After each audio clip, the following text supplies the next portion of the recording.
ठीक है बेटे। तो ज़ीरोस ऑफ पॉलिनोमियल और वैल्यू ऑफ पॉलिनोमियल को समझने के बाद, उसके कॉन्सेप्ट की वीडियो को समझने के बाद, अब हम स्टार्ट करने वाले हैं एक्सरसाइज 2.2 के कुछ इंटरेस्टिंग क्वेश्चंस। ठीक है। अच्छा, इसको स्टार्ट करने से पहले हम ज़रा 4 पॉइंट्स को ज़रा डिस्कस कर लें। पहला पॉइंट ये है कि a zero of a polynomial need not to be zero. मतलब ये कि जो पॉलिनोमियल का ज़ीरो होगा ना, तो आप सब समझ गए होंगे कि ज़ीरो मतलब किसी पॉलिनोमियल के ज़ीरो की अगर मैं बात कर रहा हूँ तो उसका मतलब क्या है। मतलब कि उस पॉलिनोमियल में मैं x की या कोई भी वेरिएबल की ऐसी कौन सी वैल्यू रखूँ जिससे उस पॉलिनोमियल का वैल्यू ज़ीरो आ जाए। ठीक है। तो ऐसा ज़रूरी नहीं है प्यारे बच्चों कि ज़ीरो ऑफ पॉलिनोमियल में ज़ीरो ही आए। आ भी सकता है और नहीं भी आ सकता है, दोनों ही कंडीशन है ना। मैंने क्या कहा, आ भी सकता है और नहीं भी आ सकता है। तो ये जो सेकंड पॉइंट है ना, ये यही बता रहा है कि ज़ीरो में be a zero of polynomial. मतलब ज़ीरो, कोई भी नंबर ज़ीरो किसी पॉलिनोमियल का जीरोस हो सकता है, हो भी सकता है और नहीं भी हो सकता है। ठीक है। और हमने ये भी प्रूव करा था कि every linear polynomial has one and only one zero, कि जो लीनियर पॉलिनोमियल होगा उसका सिर्फ और सिर्फ एक ही ज़ीरो होगा। और क्वाड्रेटिक के कितने होंगे? 2। क्यूबिक पॉलिनोमियल के ज़ीरोस कितने होंगे? तो आंसर है 3। ठीक है। अब polynomial can have more than one zero, मतलब कि कोई भी एक पॉलिनोमियल है, ठीक है, तो उसके जो ज़ीरोज़ हैं ना, वो एक या एक से ज़्यादा भी हो सकते हैं। बिल्कुल हो सकते हैं। क्यों? क्योंकि देखो, लीनियर पॉलिनोमियल का तो ज़ीरो एक ही होगा, क्वाड्रेटिक के तो 2 ही होंगे और क्यूबिक के 3 होंगे। ठीक है ना बेटा। एक या एक से ज़्यादा ज़ीरो पॉलिनोमियल के हो सकते हैं। तो ये कुछ हमारी नॉलेज वाली बात थी। अब हम स्टार्ट करेंगे कुछ क्वेश्चंस को।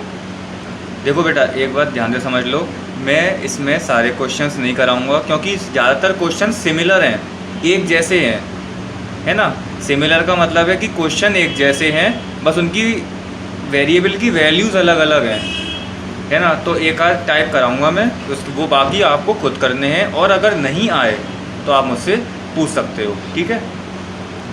जैसे कि बेटा क्वेश्चन नंबर 1 कह रहा है कि find the value of polynomial this at x equal to 0, x equal to -1 और x इक्वल टू 2। बहुत ही आसान वाला क्वेश्चन है। कैसे होगा एक पार्ट समझा दे रहा हूँ मैं। ठीक है। देखो बेटा, ध्यान से देखेंगे सब। सेकंड पार्ट करवा रहा हूँ मैं कि at x equal to 1, x equal to -1 पर इस पॉलिनोमियल की क्या वैल्यू होगी। अच्छा, ये पहले बताओ, ये कौन सा पॉलिनोमियल है, किस टाइप का पॉलिनोमियल है? Quadratic polynomial. आप कहोगे सर x² तो पहले लिखा नहीं है। कोई बात नहीं, क्या मैं इसको ऐसे लिख सकता हूँ? देखना, लिख सकता हूँ, बिल्कुल लिख सकते हैं सर। एक मिनट। ठीक है। तो x इक्वल टू -1 पे मुझे वैल्यू बतानी है, तो जहाँ जहाँ पे मुझे x दिख रहा है वहाँ वहाँ पे मैं -1 को रख दूँगा। ठीक है। तो -4 -1 का स्क्वायर 1, -5 इंटू -1 माइनस का 5 प्लस 3, तो माइनस का 4 माइनस का 5 प्लस 3 माइनस का 9 प्लस 3 और ये हो गया माइनस का 6। तो एट x इक्वल टू 1 पे इस पॉलिनोमियल की क्या वैल्यू आ गई? -6। ठीक है बेटा। इसी तरीके से उसके जो इस क्वेश्चन के तीनों पार्ट्स हैं, जो बचे 2 पार्ट्स हैं, इसी तरीके से होंगे। ठीक है। अच्छा, एक बात बताओ, जैसे अगर मुझे कहीं दे रखा है a माइनस बी, कोई मतलब एक्सप्रेशन दे रखी है ऐसे a माइनस बी, तो क्या मैं इसको ऐसे लिख सकता हूँ माइनस का b प्लस a? बिल्कुल लिख सकते हैं, बात एक ही है ना। चलो, ये बात समझने वाली थी। अब आ जाओ क्वेश्चन नंबर 2 पर। क्वेश्चन नंबर 2 कह रहा है फाइंड P0, P1 और P2 for each of the following polynomials. अब आप कहोगे कि सर हमें वैल्यू तो निकालनी है जितने भी पॉलिनोमियल हैं उन सब की, लेकिन किस पे? तो आंसर है यहाँ पे आपको पहले से ही हिंट दे रखी है। इस टाइप का मैंने आपको एक एग्जाम्पल समझाया था, बिल्कुल। तो मुझे जैसे मैं कौन सा पॉलिनोमियल आपको समझाऊँ, मैं ये वाला टाइप समझा रहा हूँ, ठीक है, फोर्थ, ठीक है। तो फोर्थ पॉलिनोमियल मुझे ये दे रखा है Px equal to x minus 1 और x प्लस 1, ठीक है। और मुझे वैल्यू निकालनी है P0 पे। इसका मतलब x की वैल्यू क्या है यहाँ पे? बिल्कुल 0। और यहाँ पे x की वैल्यू क्या है? 1। और यहाँ क्या है? 2। तो मैं हर बार अलग अलग वैल्यू रख के आंसर निकालूंगा। पहले मैं निकालता हूँ P0 की, तो जहाँ पे x है वहाँ पे 0 रख देंगे हम। तो 0 माइनस 1 माइनस 1 और 0 प्लस 1 1, तो आंसर क्या हो गया? माइनस का 1। ये तो P0 के लिए वैल्यू हो गई। अब मैं किसके लिए निकालने वाला हूँ? P1 के लिए। तो जहाँ जहाँ पे x दिख रहा है वहाँ वहाँ पे मैं 1 रख दूँगा इसी वाली एक्सप्रेशन में। 1 प्लस 1, तो ये हो गया 0 इंटू 2। तो 0 में कोई सा ही मल्टीप्लाई करो तो 0 ही मिलेगा भाई, ठीक है यहाँ तक। अब मैं किसकी निकाल लूँगा? P2 की। तो जहाँ जहाँ पे x दिख रहा है वहाँ वहाँ पे मैं 2 रख दूँगा, क्योंकि x की जगह मुझे 2 दे रखा है, ये मेरा x ही तो है ना। तो 2 माइनस 1 और ये 2 प्लस 1, तो 2 माइनस 1 1 और 2 प्लस 1 3, तो आंसर हो गया 3। इस तरीके से मैं इन तीनों वैल्यूज़ की, इन तीनों पॉलिनोमियल की वैल्यू फाइंड करूँगा। इसी तरीके से बिल्कुल ये जो मेरे पास बाकी के पॉलिनोमियल्स हैं ना, मैं इसी तरीके से यहाँ पे वैल्यू रखूँगा और मुझे आंसर मिल जाएगा। जैसे ये पॉलिनोमियल इन t दे रखा है, ये पॉलिनोमियल इन y दे रखा है और ये पॉलिनोमियल इन x दे रखा है, ठीक है। इसी तरीके से कुछ भी अलग नहीं है इसमें। अगर अलग होता तो मैं आपको पहले से ही एक्सप्लेन करता, है ना। ठीक है, अब हम करेंगे क्वेश्चन नंबर 3, समझेंगे अच्छे से क्या दे रखा है इसमें। तो क्वेश्चन नंबर 3 कह रहा है verify whether the following are zeros of the polynomial indicated against them. मतलब क्या है, जैसे आपको ये अलग अलग पॉलिनोमियल दे रखे हैं 8, और इसके बाद आपको कुछ x की वैल्यू दे रखी है हर पॉलिनोमियल के बाद। तो आपको ये बताना है कि क्या ये जो x की वैल्यू दे रखी हैं ये इसके ज़ीरोस हैं या नहीं। अब वो आप मुझसे क्या कहोगे, मालूम है, आप कहोगे कि सर जब मैं इसमें x की वैल्यू रखूँगा अगर 0 आ जाता है तभी तो ये 0 कहलाएगा पॉलिनोमियल का, अदरवाइज़ नहीं होगा। तो उसी तरीके से मुझे सारे क्वेश्चंस करने हैं। ये 8 पार्ट्स हैं, मैं कुछ गिने चुने पार्ट्स आपको करवा रहा हूँ। जैसे एक हम पहला तो करेंगे ही करेंगे, ठीक है। एक हम कर लेते हैं, चलो ये रूट वाला कर लेते हैं, एक ये कर लेते हैं और एक सेकंड कर लेते हैं। फर्स्ट, सेकंड, सिक्स्थ और सेवन्थ कर लेते हैं, ठीक है। बस चेक करना है हमें कि ये x की जो वैल्यूज़ हैं ये ज़ीरोस इसके हैं या नहीं।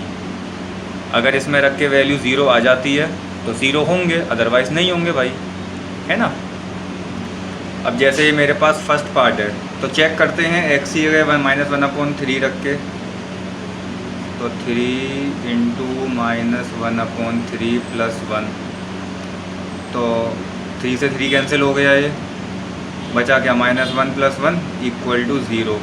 इसका मतलब ये है कि यस, आंसर होगा yes, x = -1/3 is the zero of given polynomial, ठीक है बेटे। वैल्यू रख के 0 आ गई, इसका मतलब 0 है, ठीक है। इसी तरीके से सारे क्वेश्चंस होंगे, कुछ भी चेंज नहीं है इसमें। सेकंड पार्ट देखते हैं। तो सेकंड पार्ट ये मेरे पास दे रखा है, तो मुझे वैसे ही नहीं दिख रहा है कि ये 0 है कि नहीं है। देख लेते हैं। x की जगह जहाँ जहाँ पे x है 4/5 प्लेस करो, तो 5 से 5 4 माइनस पाई की वैल्यू मत रखना, ऐसे ही रखा रहने दो। अच्छा ये बताओ पाई कौन सा नंबर है? बिल्कुल इर्रेशनल नंबर, ठीक है। ठीक, तो ये ज़ीरो नहीं है पॉलिनोमियल का, तो आंसर क्या हो जाएगा? नो। बस x equal to 4/5 is not the zero of this given polynomial. ठीक है, बस इतना करना है और कुछ भी नहीं है, कुछ भी नहीं है इसमें। ठीक है बेटे, अब एक बार हम 6th पार्ट देख लेते हैं। ये देखते हैं कि x इक्वल टू माइनस का m/l इसका ज़ीरो है कि नहीं है। लग तो रहा है मुझे, दिख तो रहा है भाई, देखते हैं है या नहीं। तो l और ये माइनस का m/l प्लस m, तो l से l कैंसिल, माइनस का m प्लस का m इक्वल टू ज़ीरो। हाँ ये है, तो आंसर क्या हो गया? Yes, it is the zero of this given polynomial. ठीक है, एक बार चेक कर लेना आंसर।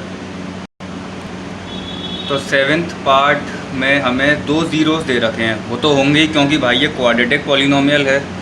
तो एक एक करके रख के देखते हैं कि हर वैल्यू पे इसकी वैल्यू ज़ीरो आएगी कि नहीं आएगी। ठीक है, पहले हम रखेंगे x की जगह -1/√3, तो रख दो -1/√3 का स्क्वायर -1।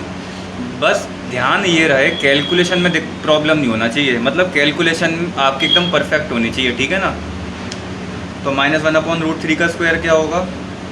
देखो -1/√3 का स्क्वायर का मतलब हो गया -1/√3 इंटू -1/√3, है ना। तो माइनस माइनस प्लस और √3 इंटू √3 एग्जैक्टली 3, तो मुझे मिल गया 3 इंटू 1/3। कोई दिक्कत नहीं यहाँ तक, -1, तो 1 - 1, चलो ये तो ज़ीरो है, ये तो ज़ीरो है, तो ये भी होगा। देख लेते हैं है कि नहीं है ना, चेक करना है हमें। ये वैसे लग नहीं रहा है मुझे। 2/√3 का स्क्वायर -1, तो 2/√3 का स्क्वायर का क्या मतलब हो गया? 2/√3 इंटू 2/√3 बेटे, तो 2 × 2 = 4, न्यूमरेटर का मल्टीप्लाई ऑलवेज न्यूमरेटर से होता है और डिनोमिनेटर का डिनोमिनेटर से, तो √3 इंटू √3 3, तो ये हो जाएगा 3, 4/3 -1 है ना, 3 से 3 कैंसिल, तो 4 - 1 3। ओ ये तो नहीं है, तो ये तो है ज़ीरो, लेकिन ये नहीं है ना। तो x equal to -1/√3 is the zero of this polynomial, but x equal to 2/√3 is not the zero of this polynomial. ये तो है ज़ीरो क्योंकि ये वाली वैल्यू तो ज़ीरो है, ये वाली वैल्यू इस पॉलिनोमियल का ज़ीरो है, लेकिन ये वाली वैल्यू इस पॉलिनोमियल का ज़ीरो इसीलिए नहीं है क्योंकि आंसर ज़ीरो ही नहीं आ रहा है ना। तो कोई ऐसे घबराने वाली बात नहीं है। आप स्टेटमेंट नॉर्मल ये लिखेंगे कि x इक्वल टू माइनस का 1/√3 is the zero of this given polynomial and x equal to 2/√3 is not the zero of this given polynomial. बात ख़त्म हो जाती है। ठीक है, इसी तरीके से हम सारे के सारे पार्ट्स करेंगे और आपको करने हैं। ठीक है, मैं फिर से कहूँगा कि अगर जो भी पार्ट किसी को ना आए तो कमेंट सेक्शन में वो क्वेश्चन टाइप कर दे, उस पार्ट की मैं सेपरेट वीडियो बना के सेंड कर दूँगा। ठीक है, अब करते हैं क्वेश्चन नंबर 4। क्वेश्चन नंबर 4 ये कह रहा है कि find the zero of the polynomial in each of the following cases. Very easy question. हमें इस पॉलिनोमियल में ज़ीरो फाइंड करने हैं। तो बेसिक वीडियो में हमने सीखा था कि ज़ीरोज़ कैसे फाइंड करते हैं। क्या तो टाइप 1 वाला केस वैल्यू अपने मन से सोच लो, या टाइप 2 वाला केस कि px को ज़ीरो रख लो, है ना। तो टाइप 2 अच्छा है। तो इसमें भी हम सारे क्वेश्चन नहीं करेंगे, सब सिमिलर ही हैं। देखो एक तो ये कर लेते हैं और आप कहोगे सर ये और करवा दीजिए, फिर कुछ बच्चे कहेंगे सर ये और करवा दो, और एक बच्चा और कहेगा सर ये और करवा दो। चलो बस इतने करते हैं, बाकी आप करोगे। ठीक है, चलो प्यारे बच्चों, टाइप 2 वाला केस हम यूज़ करते हैं कि लेट हम px को ज़ीरो मान लें। इसका मतलब ये होगा कि x + 5 की वैल्यू ज़ीरो और x की वैल्यू क्या आ गई -5। जब हम 5 को यहाँ पे ट्रांसपोज करेंगे तो यही मेरा ज़ीरो हो गया। वेरीफाई करके देख लो अपने मन में कि जब आप -5 को यहाँ रखोगे तो -5 + 5 0 हो जाएगा, तो ये एक 0 है। कोई टेंशन वाली बात नहीं है इसमें, बहुत इजी क्वेश्चन था। ठीक, अब ये वाला 5th पार्ट देखते हैं। इसमें भी मैं क्या करूँगा, px को 0 के बराबर रख दूँगा। ठीक है, तो इसका मतलब 3x = 0। x की वैल्यू क्या होनी चाहिए, जल्दी बताओ। एग्जैक्टली 0 ही होगी, तो x की वैल्यू 0/3, तो x की वैल्यू 0 आ गई। हाँ, 0 हो सकती है, मैंने आपको अभी शुरू में बताया था कि x की 0 जो है इस पॉलिनोमियल का 0 हो सकता है, हो भी सकता है, नहीं भी हो सकता, दोनों ही बात है। तो इस कंडीशन में हो रहा है ना, तो ये 0 है पॉलिनोमियल का, 0 ही है पॉलिनोमियल का है ना। 6th पार्ट क्या कह रहा है, px = ax, जहाँ पे a 0 के बराबर नहीं है। ये साइन का मतलब मालूम है क्या होता है, नॉट इक्वल टू, है ना, ये a 0 के बराबर नहीं है। क्लियर, तो वो तो हम भी जानते हो ही नहीं सकता a 0 के बराबर। तो 0 इसका फाइंड कर लो, क्या आएगा 0 वैसे, तो ax = 0, तो x = 0/a, x की वैल्यू 0 लो, x की वैल्यू यहाँ पे भी 0 आ गई। चेक कर लेना सही है कि नहीं है, वैसे सही होना चाहिए, है ना, कोई दिक्कत तो नहीं है। बेसिक वीडियो अगर आपने देखी होगी तो ये आपको सब कुछ समझ में आ रहा होगा। अब हमारा बचा है 8th पार्ट। ठीक है बेटा, 8th पार्ट देखते हैं।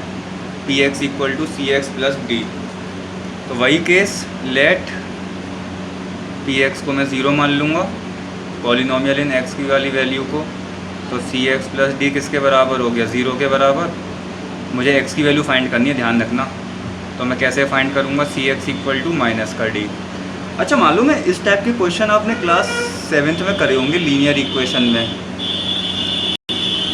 है ना, काफ़ी क्वेश्चन सॉल्व करे होंगे ये वाले। तो x की वैल्यू कैसे निकालेंगे हम, -d/c, यही मेरा क्या है, 0 है इस पॉलिनोमियल का। क्रॉस वेरीफाई करके देख सकते हो, इस वाली वैल्यू इसमें रख के देख लो,